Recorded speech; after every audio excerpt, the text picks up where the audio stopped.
Assalamualaikum warahmatullahi wabarakatuh. Alhamdulillahi rabbil alamin. Salatu wassalamu ala asyrafil anbiya wal mursalin wa ala alihi wa ashabihi ajma'in, amma ba'd. Qaimin qaimat rahimakumullah. Mari kita sama-sama bersyukur pada Allah atas karunia yang telah dilimpahkan kepada kita semua, sehingga kita masih diizinkan untuk menikmati indahnya malam-malam Ramadan yang saat ini sudah memasuki paruh kedua. Masih semangat Pak? Bu, masih semangat Bu? Masih nyaman? Alhamdulillah. Ketika kita masih merasa nyaman, masih bisa menikmati siam pada siang hari, qiyam pada malam harinya, insya Allah berkah berlimpah untuk kita semua. Amin ya rabbal alamin. Asal jangan diganti sodnya Pak. Saum, sodnya diganti nun. Saum, sodnya diganti nun jadi naum. Naum itu tidur. Jangan diganti ya Bu ya. Kita sudah masuki paruh yang kedua, ini introspeksi. Kita sudah khatam berapa kali Pak? Kalau di Indonesia, malam ini adalah malam 17 Ramadan, identik dengan nuzulul Quran. Tapi sekedar pemberitahuan Pak, tidak ada datanya, tidak ada rujukannya bahwa tanggal 17 Ramadan itu malam nuzulul Quran. Kok bisa? Ya itulah di Indonesia. Apa sih yang nggak bisa? Jadi kalau di masjid-masjid, di beberapa masjid malam ini peringatan malam nuzulul Quran. Yang dibahas terkait dengan Al-Quran biasanya. Tetapi ayat Al-Quran sendiri tidak ada satupun yang menyebutkan bahwa malam nuzulul Quran itu adalah malam 17 Ramadan. Tidak ada. Yang ada adalah malam Lailatul Qadar. Itu yang disebutkan dalam surat Al-Baqarah ayat 185, dalam surat Ad-Dukhan ayat 3, dan dalam surat Al-Qadar. Tegas surat Al-Qadar menyebutkan bahwa malam itu adalah malam Lailatul Qadar, malam mulia, bahkan lebih baik dari 1000 bulan. Bukan malam 1000 bulan, bukan. Malam yang lebih baik nilainya dari 1000 bulan. Khairun min alfi syahrin. Jadi kaprah kita orang Indonesia sudah salah. Tapi sudah asyik karena di kalendernya selalu itu nuzulul Quran itu 17 Ramadan. Itu selalu. Lalu bagaimana antisipasinya? Sudahlah. Yang penting pemahaman kita saja yang kemudian jangan disalahkan. Pemahaman kitanya kita betulkan, kita luruskan. Baik. Bukan temanya bukan itu Pak. Ini masih baru pendahuluan. Salawat dan salam semoga senantiasa terlimpahkan pada junjungan kita Rasulullah sallallahu alaihi wa alihi wasallam. Hadirin hadirat rahimakumullah. Malam ini saya diberikan tema tentang bagaimana menghidupkan kembali ukhuwah Islamiyah. Tampaknya tema ini dipilih karena memang kita merasakan bahwa ukhuwah kita ini semakin hambar. Kita ini semakin asik dengan diri kita masing-masing. Bahkan cenderung tegur sapa pun hambar. Jarang sekali kita melihat senyum yang tulus, ketawa yang renyah, yang itu menunjukkan persahabatan. Justru kita lebih suka kalau ada saudara kita yang kemudian dilecehkan, dibully, dihabisin dengan hinaan-hinaan, dengan cemoohan-cemoohan. Buktinya di layar televisi kita ketika itu adalah lawakan, itu isinya adalah pasti ada orang yang dilecehkan, pasti ada orang yang dibully, pasti ada orang yang diejek, dihina habis-habiskan, bahkan sampai kepada fisik. Padahal Allah, dalam salah satu riwayat Rasulullah menyebutkan bahwa Allah tidak melihat kok kepada fisik kita, tidak melihat kepada bentuk badan kita, tidak melihat kepada pakaian kita, tidak melihat kepada tampilan kita. Itu semuanya cuma casing. Tetapi Allah melihat apa yang ada di dalam hati. Al-ukhuwah yang kita menyebutkannya adalah persaudaraan. Dalam beberapa ayat disebutkan, dalam banyak hadis disebutkan bahwa kita umat Islam ini bersaudara. Oleh karenanya hal pertama yang dilakukan oleh Rasulullah ketika berhijrah dari Mekah ke Madinah, ada 3 poin yang dilakukan.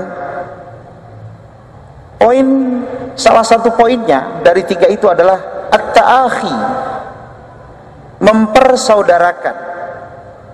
Siapa yang dipersaudarakan? Al-muhajirin wal ansar. Bukan hanya itu, di dalam Madinahnya sendiri ada 2 suku yang selalu bertikai, yang tidak pernah akur. Tetapi begitu Rasulullah datang, Rasulullah bisa mengakurkan mereka. Itulah suku Aus dan Khazraj. Tidak pernah akur, tetapi begitu Rasulullah mereka bisa diakurkan. Sesungguhnya apa sih masalahnya?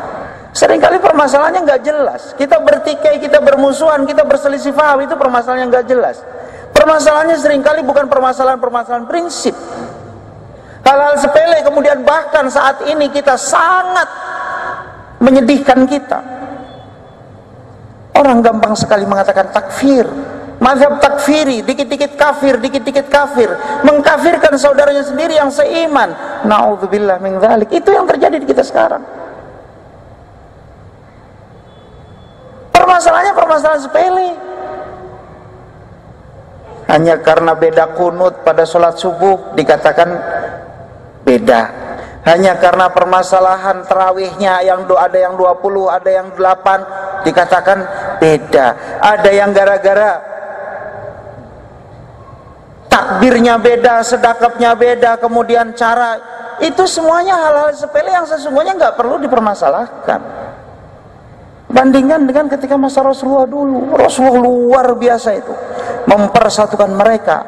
Itulah at-ta'akhi yang dilakukan oleh Rasulullah, sehingga kemudian antara muhajirin dan ansor itu menyatu bagaikan saudara, bahkan lebih dari saudara kandung. Lebih dari saudara kandung. Dan mereka satu persatu itu saling menguatkan, saling mendukung, saling menyokong, saling membantu dan lain sebagainya. Dan dalam kaitan ini ajaran Rasulullah itu sangat luar biasa indah. Aisyah umpamanya pernah menyampaikan bahwa Rasulullah pernah bersabda, untuk meningkatkan ini maka ada 2 kata sebenarnya, yang itu adalah sebuah 2 kalimat, satu kalimat sesungguhnya. Tahadu tahabbu. Salinglah kalian memberi hadiah, salinglah kalian memberi, maka kalian akan saling mencintai. Coba bandingkan dengan kita sekarang. Pandangan kita terhadap saudara kita, terhadap teman kita, seringkali pandangannya itu selalu pandangan negatif.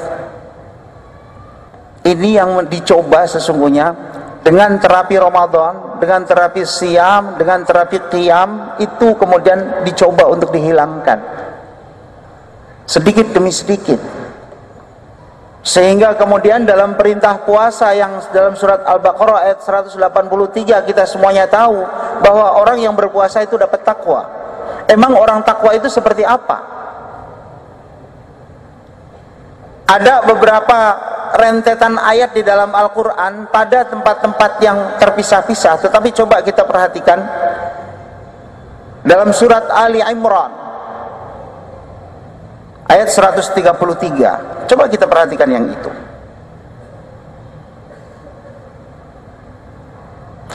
Wasari'u ila maghfiratin min rabbikum wa jannatin 'arduha as-samawati wal ard u'iddat lil muttaqin.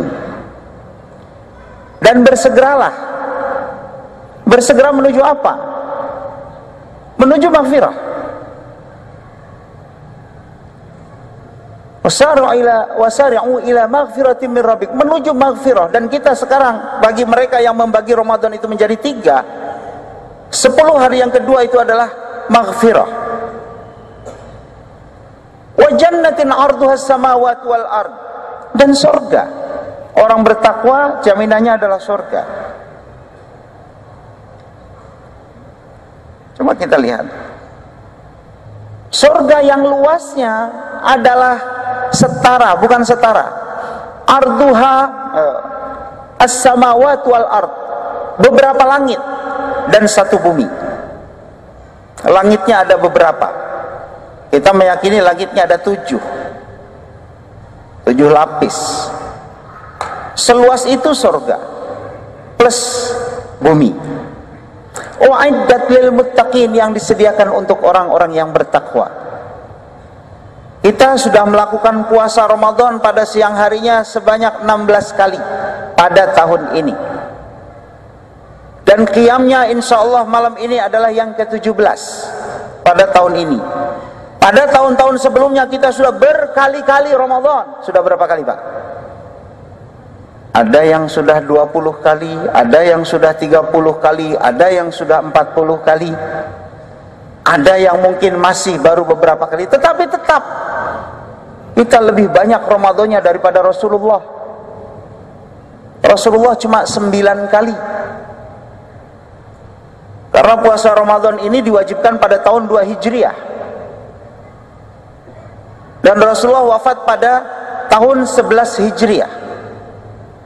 2 Hijriah pada bulan Sya'ban, artinya 2 Hijriah Ramadan ketemu. 3, 4, 5, 6, 7, 8, 9, 10. Tahun ke-11-nya itu Rasulullah wafat pada bulan Rabiul Awal. Artinya tidak ketemu dengan Ramadan 9 kali. Kita lebih dari 9 kali. Hebat. Kalau kita tumpuk takwa kita itu banyak, Pak.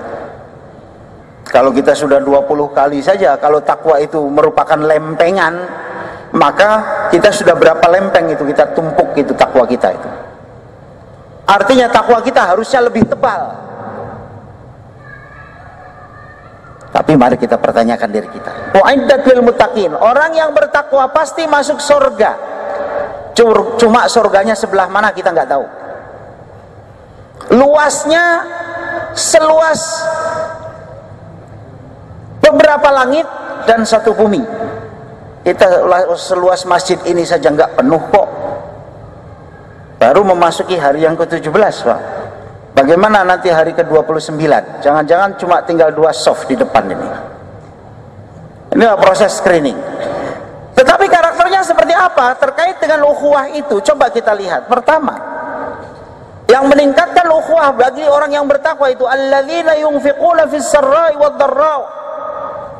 Karakter pertama orang yang bertakwa, orang yang bisa berinfak dalam kondisi lapang dan kondisi sempit, dalam kondisi ada dan ketidakada, dalam kondisi tidak ada.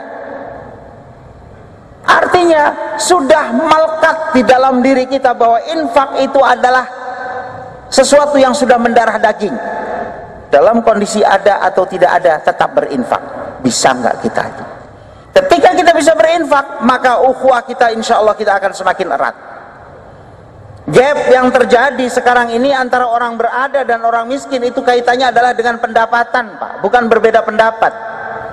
Kalau berbeda pendapat asik-asik saja kok kita. Diskusi paling diskusi begitu habis itu keluar beres. Tapi kalau berbeda pendapatan hati-hati. Orang bisa bicara. Makanya karakter yang dibentuk dalam puasa itu salah satunya adalah infak. Bisa nggak kita berinfak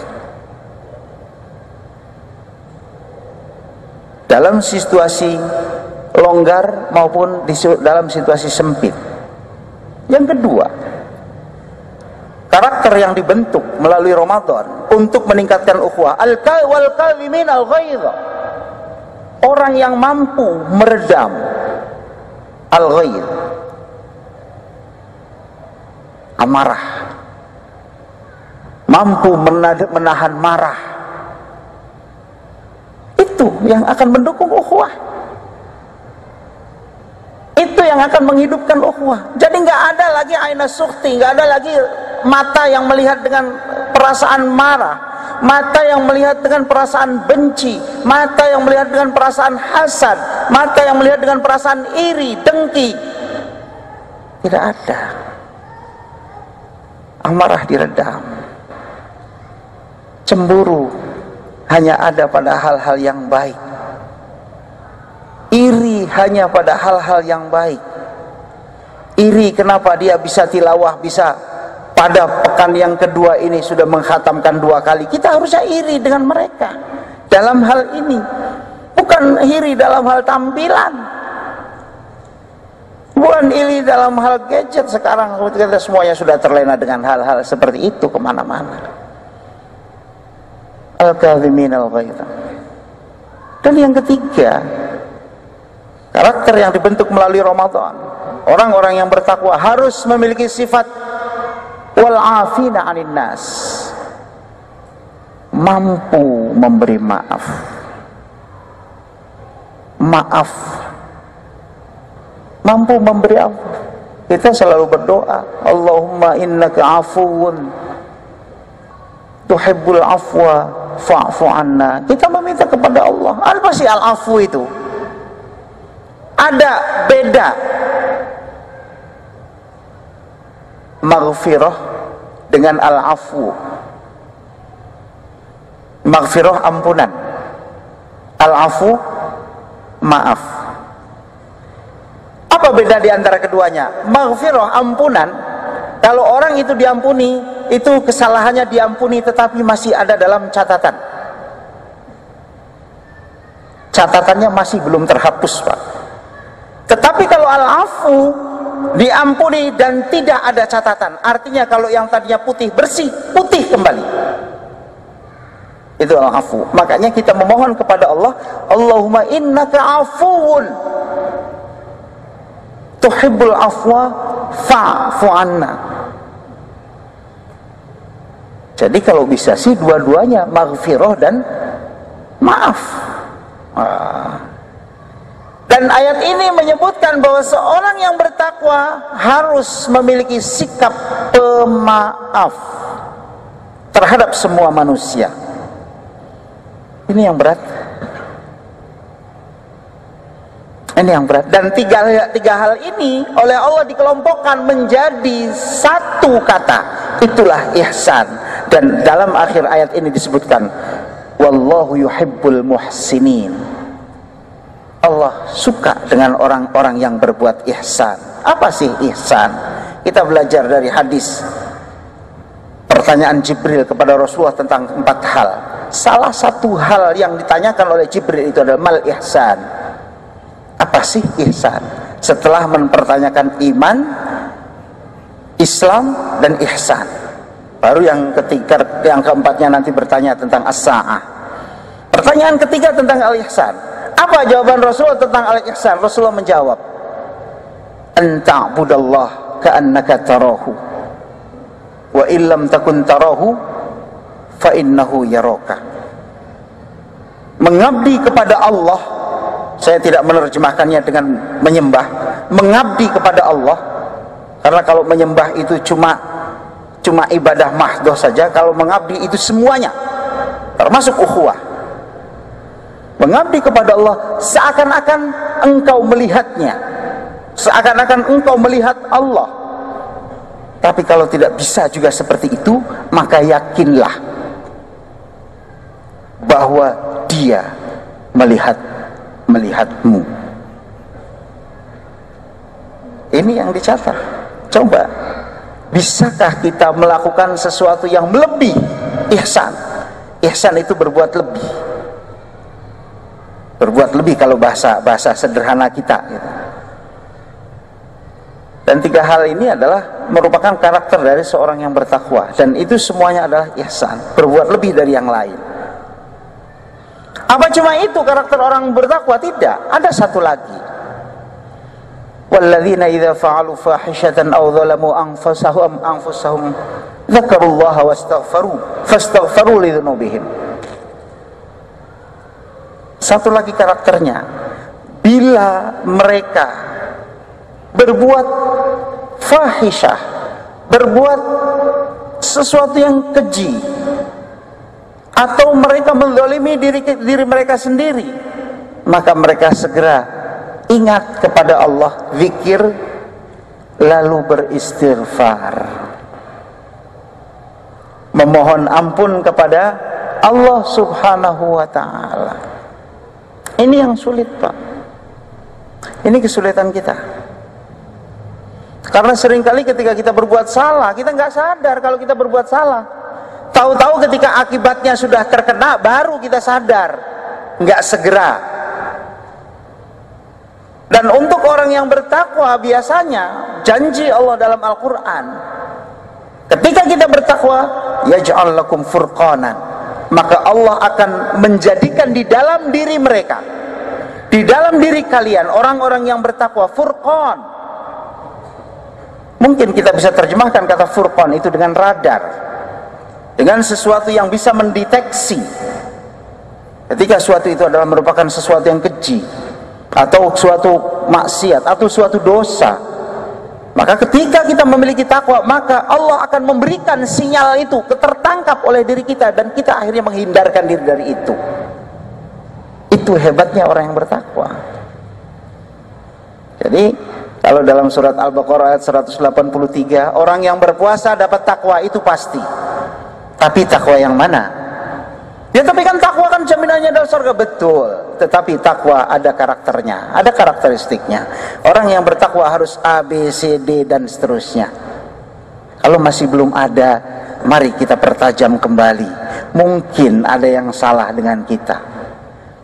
Allah mengajarkan dalam Al-Quran, marilah kita bergaul pertama dengan setelah siam dan qiyam. Siamnya benar, qiyamnya benar, dengan menjaga berbagai hal yang membatalkan puasa dan akan menghabisi pahala puasa. Ditambah lagi dalam surat Al-Baqarah 185, kita harus memperkuat diri dengan pergaulan kita bersama Al-Quran. Jangan cuma 1 hari bersama Al-Quran, jangan cuma 1 bulan bersama Al-Quran. Kalau bisa, sepanjang hari, sepanjang tahun kita selalu bersama Al-Quran. Karena di sanalah sumber kekuatan umat Islam. Karena di sana sumber inspirasi umat Islam sejak zaman dulu. Kenapa umat Islam pada masa lalu itu jaya?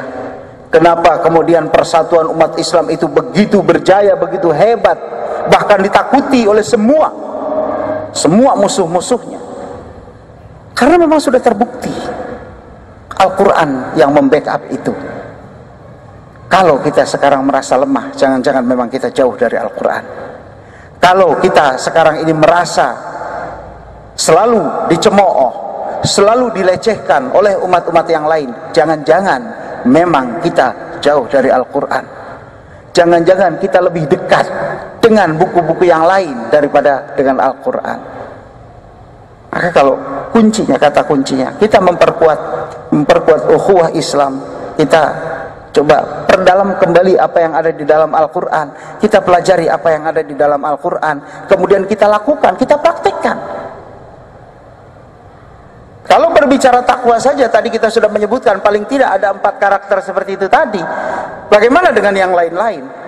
Kalau kita lebih tajam lagi, lebih jauh lagi mempelajari Al-Quran, maka enggak mustahil benar apa yang pernah disampaikan oleh Aisyah radhiyallahu anha ketika ditanya tentang Rasulullah, tentang akhlak Rasulullah. Dia, Siti Aisyah, cuma menjawab, innama khuluquhul Quran. Akhlak beliau itu cuma Al-Quran.